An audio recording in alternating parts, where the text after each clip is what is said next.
In front of me, I've got one of the most popular battle packs of all time and what is soon to be one of the most popular battle packs of all time. But how they compare against each other isn't as simple as which one is better than the other. I think both of these battle packs bring different qualities to the table, but I am going to compare and contrast them and kind of talk about what this means for the future of the potential $30 battle pack. But before you watch this, make sure you've checked out my review of the new 2024 battle pack and then come back to this video. Released to much acclaim in 2020, the 501st Battle Pack was very special. It was a set that fans had demanded since the 501st clone was first brought on the scene in 2013, and it also just encapsulated the return of Clone Wars sets to LEGO. And honestly, to this day, almost 4 years later, it is still one of my favorite Star Wars sets of all time.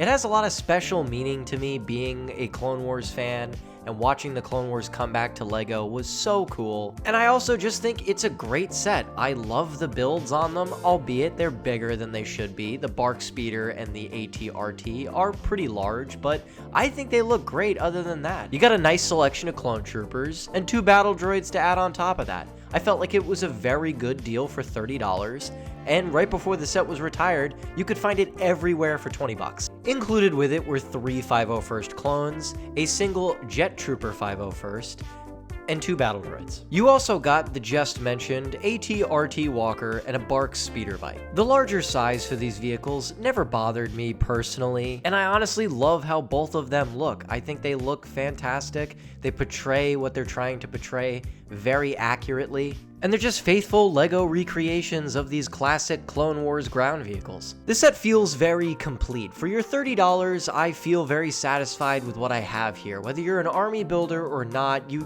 get a nice feeling of not really needing more of them if army building's not your thing.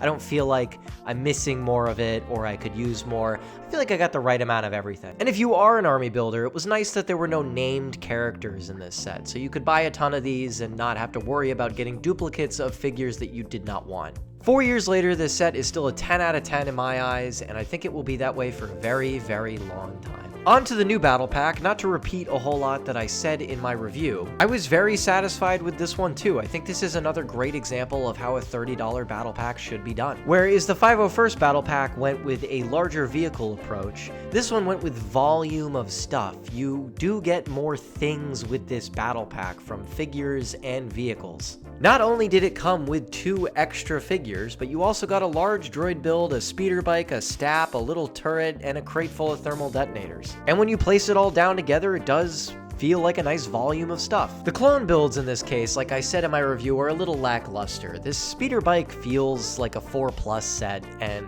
looks almost unfinished. LEGO can do small speeder bikes and they've looked way better than this. Some people have assumed that this speeder bike was intentionally designed like this so that it could fit in the Coruscant gunship, and I can confirm right here it does not fit in the Coruscant gunship. Because of the stud shooters, it doesn't have clearance to get past the Technic beams inside the set. And I don't really get it. The droid builds in this set look just fine. I really like the stap, and apparently after some corrections I saw in the comments in my review, this little 3-legged droid is actually the correct size. Apparently there were 2 versions of this droid in the Clone Wars, or at least we see them in episodes 3, a larger version and a smaller version. Whether that was intentional or not by the LEGO group, that's really cool, so you could army build these droids if you wanted to, and they're the correct proportions.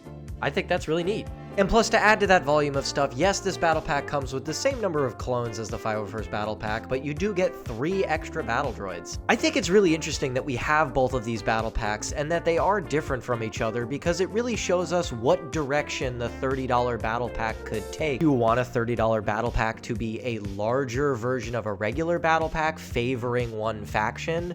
Or do you want it to come with a large volume of stuff favoring multiple factions? And I honestly think there is no wrong answer. Either decision is great, and I'd love to see either one happen. I wouldn't mind a set that's more system scale focused, and yes, comes with a lot of figures, but the builds are a bit more substantial. But I also wouldn't mind a set that just comes with a large volume of stuff, giving us a lot of figures and a bunch of smaller builds. I will say though, one thing that has me favoring more this type of battle pack is the diversity diversity of stuff you have the ability to get.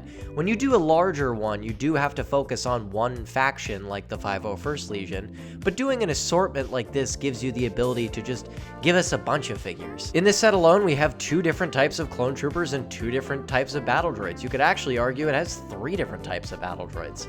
And I really do think both of them are worth their suggested retail prices. It just really depends on what you personally want out of a battle pack. If LEGO decides to do more of these types of battle packs moving forward, I'm very interested to see which type they're going to pick, or if they're just going to alternate back and forth, because the 501st battle pack sold insanely well, and this new one is also going to sell very well. So now that leaves this question: which style do you guys prefer? This one or this one? Let me know in the comments down below, because that's all I've got, and I'll see you guys in the next video.